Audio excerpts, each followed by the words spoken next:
So throughout history, we know different tribes, different ethnicities, different races and colors had different forms of techniques, right? We know the Mongols was good with arrows. They was good with a certain type of knife. And the Mongols had their own form of combat, right? We know Shaka Zulu was good with the short spear. You know what I'm saying? He revolutionized war when he made the spear short.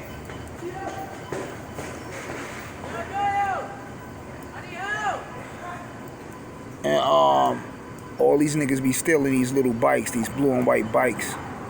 I guess they shit running out of gas or something, because they walking it instead of riding it. But anyway, we know Shaka Zulu revolutionized war when he shortened the spear, right? We know in China they have Shaolin martial arts. We know in Africa, different parts they had capoeira, and they had different other forms of martial arts. We know Romans had Greco-Roman wrestling, and you got Samba, Russian Samba, which is a form of wrestling, right?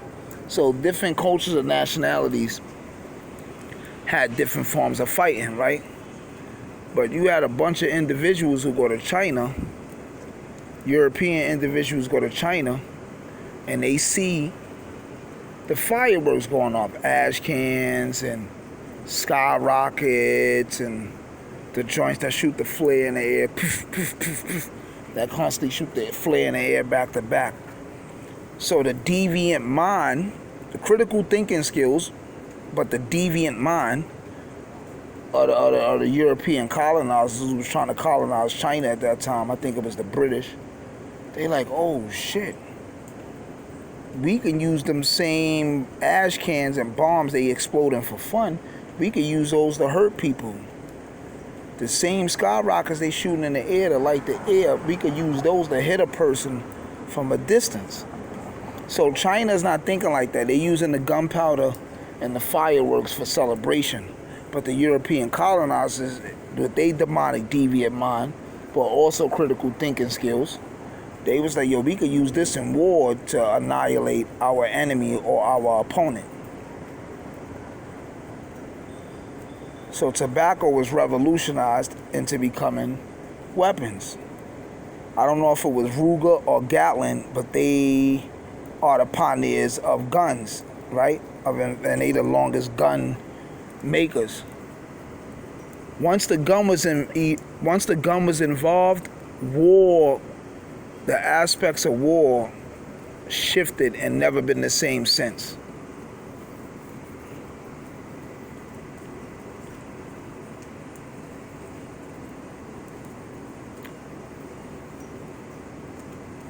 So China created something out of good intentions at that time, and the European colonizers demonized it and used it for their advantage to create harm and destruction.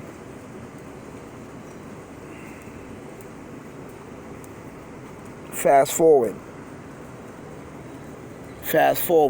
Bruce Lee. Bruce Lee came from China to America. Bruce Lee was kind of brainwashed to an extent, not in his philosophies on pugilism, but his outlook in America. So Bruce Lee came here, and Bruce Lee wanted to be white. Whether y'all knew that or not, Bruce Lee wanted to be white. And Bruce Lee came to America and started teaching people from all races, colors, and creeds martial arts. China didn't approve of that because I guess, you know, that's part of the great Chinese secret. Anyway, eventually Bruce Lee was killed.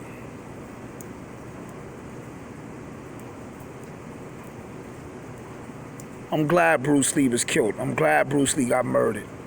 We'll get back to that in a minute. So now fast forward to right now, right? In Wuhan, China, and Shanghai and all that, China has the most watched city in the world. Cameras, technology, face recognition, and everything, right?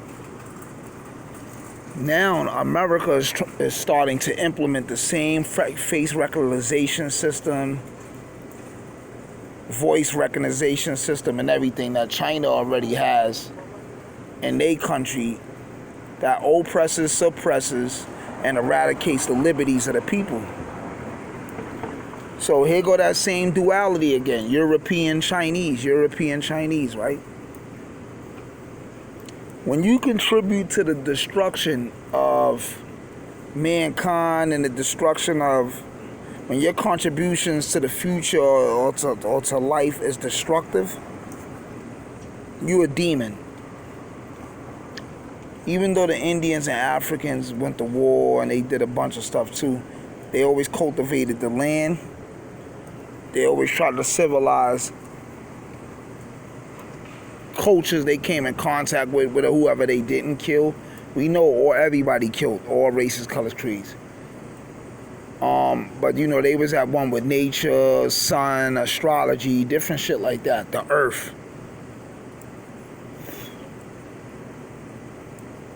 But 3 times with the gunpowder, with Bruce Lee, and then now with the face recognition, all the cameras. 3 times the European colonizers piggybacked off a Chinese theory or philosophy or creativity and demonized it and used it to further enslave people or oppress people. Not saying China didn't do it either, but the colonizers also did it on this side of the world. So now, I got 3 minutes left. Let me tell you why I'm glad Bruce Lee died.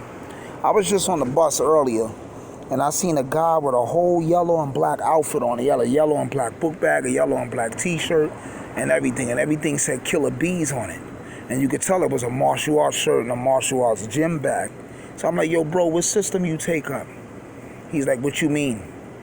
I know the nigga knew what I meant. But once he said, what you mean, like the way his demeanor was, I said, oh, this nigga's ticklish. He's a butterfly. So anyway, I'm like, what system you take? Like, what you mean? So I'm like, I study Hung Gar Kung Fu, the 5 animal styles. Snake, crane, tiger, leopard, and dragon. Right? And I said, and I study a little bit of DKU Sistema, and I'm into Ji-Jan-Do, but I'm thinking about taking up Samba, which is Greco-Roman wrestling and Russian wrestling. You know what I'm saying? Clinch fighting. So he like, oh, he said I study jiu-jitsu or whatever, but I didn't like the way he responded. So anyway, when we was getting off the bus and I seen him walking away, like his posture and all his demeanor was like real, it was real feminated and it was real estrogenized. So I said, oh man, this guy's ticklish, he's a Twinkie. So make a long story short, right, this is why I'm glad Bruce Lee died. Because Bruce Lee came to America and he changed the paradigm of fighting and war, right? And when I grew up, you know, a lot of black dudes had knuckle games without going to boxing school. Like, black dudes just knew how to square up and fight, and, you know, throughout the street from constantly fighting, dudes had a knuckle game. We know the Chinese study martial arts. We know different colors and creeds have different fighting forms. You know, a lot of white dudes down south, they good with wrestling, you know, country boys, they on their hillbilly wrestling shit, right? So now, Bruce Lee revolutionized fighting by teaching mixed martial arts and teaching all races, colors, and creeds that, right? Now mixed martial arts is bigger than ever right now. MMA is bigger than ever right now. So any and everybody could know boxing, Brazilian jiu-jitsu, and know like 5 or 6 different fighting forms. So now you can't sleep on anybody. So the average black dude that think he's tough now, he's liable to get knocked out, because the white boys in the 70s and in the 80s that we used to bully and pick on ain't the same. The gay dudes that we used to pick on and bully in the 80s ain't the same. These dudes now know MMA, they box, they golden glove, they 5th degree black belts, and all type of shit. And that's why I'm glad Bruce Lee died. He deserved to be murdered because the Chinese didn't want him to teach nobody martial arts. He wanted to be a We Are the World ass nigga, and he taught martial arts, and he changed the whole perspective and paradigm of war and how men engage in combat. Because now you have a lot of coward niggas and suckers and weirdos and pedophiles and all type of different people with different agendas that know these different fighting forms, and they all think they tough. But at the end of the day, nobody beats Gun Fu. Gun Fu is the best martial arts ever right now, and that's what rules the world, because that gun is what put Bruce Lee down. Iron.